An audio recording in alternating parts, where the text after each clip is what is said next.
రాష్ట్రంలో నేటి నుంచి సింగిల్ సెషన్ స్కూల్స్ ప్రారంభమవుతున్నాయి. ఒంటిపూట బడులను ఈ రోజు నుంచి ప్రారంభించాలని రాష్ట్ర ప్రభుత్వం ఇచ్చినటువంటి ఆదేశాల మేరకు అన్ని స్కూల్స్లో కూడా విశాఖపట్నంలో ఉన్నటువంటి చాలా వరకు ప్రభుత్వ అదేవిధంగా ప్రైవేటు స్కూల్స్ అన్నింటిలో కూడా ఈ సింగిల్ సెషన్స్ ఈ రోజు నుంచి పనిచేస్తూ ఉన్నాయి. ఎందుకంటే రాష్ట్రంలో ఇప్పటికే ఎండలో తీవ్రత చాలా పెరుగుతూ ఉంటుంది. మార్చి ప్రారంభంలోనే ఉన్నప్పటికీ కూడా ఉష్ణోగ్రతలు తీవ్ర స్థాయిలో పెరుగుతున్నాయి. 40 డిగ్రీలు సమీపంలో ప్రస్తుతం ఉన్న నేపథ్యంలో ఎండ దెబ్బ వడదెబ్బ తీవ్రతలకు విద్యార్థులు గురయ్యే ప్రమాదం ఉంటున్న నేపథ్యంలో ప్రభుత్వం ఈ నిర్ణయం తీసుకుంది. అయితే ఈ నేపథ్యంలోనే సింగిల్ సెషన్స్ పెట్టినప్పటికీ కూడా ఈ ఉష్ణోగ్రతలు భారీగా నమోదవుతున్న నేపథ్యంలో పలు జాగ్రత్తలు తీసుకోవాలని చెప్పి ప్రభుత్వం ఇప్పటికే సూచనలు జారీ చేసింది. అయితే ప్రస్తుతం మనం విశాఖపట్నంలో ఉన్నటువంటి NMCH స్కూల్స్లో ఉన్నాం. ఇక్కడ విద్యార్థులకు సంబంధించి ఎటువంటి జాగ్రత్తలు తీసుకుంటున్నారు, ఈ వడదెబ్బకు సంబంధించి సింగిల్ సెషన్స్ ఏ విధంగా అమలు కాబోతున్నాయి అనేది మనతో మాట్లాడేందుకు హెడ్ మాస్టర్ ఉన్నారు, ఆయనతో మాట్లాడదాం. మాస్టర్ చెప్పండి, ఈ సింగిల్ సెషన్స్ ఎలా నడవబోతూ ఉన్నాయి? ప్రభుత్వం వారు ప్రతి సంవత్సరం మాదిరిగానే ఈ సంవత్సరం కూడా పెరుగుతున్నటువంటి ఉష్ణోగ్రతల దృష్ట్యా ఎండాకాలం రావడంతో ఇక్కడ ఉష్ణోగ్రత పెరగడం వల్ల పిల్లలందరికీ కూడా సౌలభ్యంగా ఉండాలి, వాళ్ళు ఆరోగ్యంగా ఉండాలి, వడదెబ్బ తగలకుండా ఉండాలి, ఎండలో కళ్ళు తిరిగి పడిపోకూడదు అనేటువంటి ఉద్దేశంతో ఉదయం 7:45 నుంచి 12:30 వరకు పాఠశాలను పెట్టడం జరిగిందండి. ఇదే సమయంలో ఎప్పుడు మాదిరిగానే ఇప్పుడు కూడా ప్రతిరోజు మాదిరిగానే పిల్లలందరికీ కూడా వడదెబ్బ తగలకుండా దాహాతి తీర్చే విధంగా మంచినీటి సదుపాయాన్ని ఏర్పాటు చేయడం జరిగింది.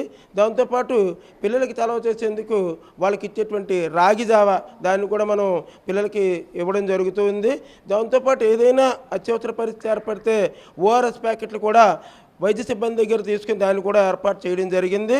దీంతోపాటు విద్యుత్ సదుపాయం ఉండేలాగా విద్యుత్ ద్వారా ఫ్యాన్లు అవి తిరుగుతూ వాళ్ళందరూ బాగుండేలాగా విద్యుత్ అధికారులందరితో కూడా మాట్లాడి 10th క్లాస్ పరీక్షలు మరియు ఈ పిల్లల తాలూకా సౌలభ్యం దృష్ట్యా విద్యుత్ కొరత లేకుండా చూడాలని చెప్పి కూడా కోరడం జరిగింది.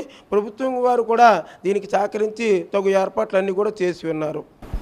ఇప్పటికే ఎగ్జామ్స్ అయ్యి ప్రారంభం కాబోతున్నాయి. ఉష్ణోగ్రతలు 40 డిగ్రీల దాటే అవకాశం ఉందని వాతావరణ నిపుణులు హెచ్చరిస్తున్నారు. ఈ నేపథ్యంలో విద్యార్థులు స్కూల్స్లో మీరు జాగ్రత్తలు తీసుకుంటున్నారు, ఇంటి దగ్గర కూడా ఏ రకంగా జాగ్రత్తలు తీసుకోవాలని ఏ రకంగా సూచనలు ఏం చేశారు? పిల్లలందరికీ కూడా వచ్చేటప్పుడు కానీ వెళ్ళేటప్పుడు కానీ ఒక చెట్టు నీడలో నడవాలని చెప్పేసి రోడ్డు పక్కన నడవమని, ఎండలో తిరగొద్దని చెప్తూ ఎప్పుడైనా ఉన్నప్పుడైతే స్కార్ఫ్ మనకి చెవుల్లోకి వేడి గాలులు వెళ్ళకుండా వడదెబ్బ తగలకుండా స్కార్ఫ్ ధరించాలని చెప్పి చెప్పడం జరుగుతోందండి. పిల్లలందరికీ కూడా సూచనలు చేస్తూ ఉన్నాము ఆ విషయంలో. దాంతోపాటు తగినంత నీటిని 2-3 లీటర్ల నీటిని మనం రోజు తాగుతూ ఉంటే డిహైడ్రేషన్ లేకుండా పిల్లలు ఆరోగ్యంగా ఉంటారని చెప్పి పిల్లలందరికీ కూడా సూచనలు చేయడం జరిగింది. ఇదే విషయంలో తల్లిదండ్రులకు కూడా వాట్సాప్ మెసేజ్ల ద్వారా తగు జాగ్రత్తలు తీసుకోమని చెప్పి చెప్పడం జరిగింది. 10వ తరగతి విద్యార్థులకి వాళ్ళకి పరీక్షలు జరుగుతున్నంతసేపు కూడా ఈ మంచినీటి సదుపాయంతో పాటుగా ORS ప్యాకెట్లు, దాంతోపాటు ఇతర ప్రాథమికమైనటువంటి వైద్య చికిత్స అందించడానికి వైద్య సిబ్బంది కూడా ఇక్కడికి వస్తూ ఉన్నారండి. సోమవారం నుంచి జరిగేటువంటి పరీక్షలకి వైద్య సిబ్బంది అందుబాటులో ఉంటారు. రాష్ట్రంలో ఉష్ణోగ్రతలు విపరీతంగా పెరిగే అవకాశం ఉందని వాతావరణ నిపుణులు హెచ్చరిస్తున్న నేపథ్యంలో అన్ని స్కూల్స్లో కూడా జాగ్రత్తలు తీసుకోవడం జరుగుతుంది. ORS ప్యాకెట్లు, అదేవిధంగా వాటరు, అంతేకాకుండా తగినంత జాగ్రత్తలు తీసుకుంటూ ఎండ దెబ్బ తాగకుండా ఏ విధంగా ఉండాలనే దానికి సంబంధించి కూడా విద్యార్థులతో పాటు వాళ్ళ తల్లిదండ్రులకు కూడా స్కూల్స్లో ఉన్నటువంటి ఉపాధ్యాయులంతా సూచనలు జారీ చేయడం జరిగింది. విశాఖపట్నం వ్యాప్తంగా కూడా ఈ రకమైనటువంటి పరిస్థితి నెలకొని ఉంది. కెమెరామెన్ సత్యతో విక్రమ్, 10 TV, వైజాగ్.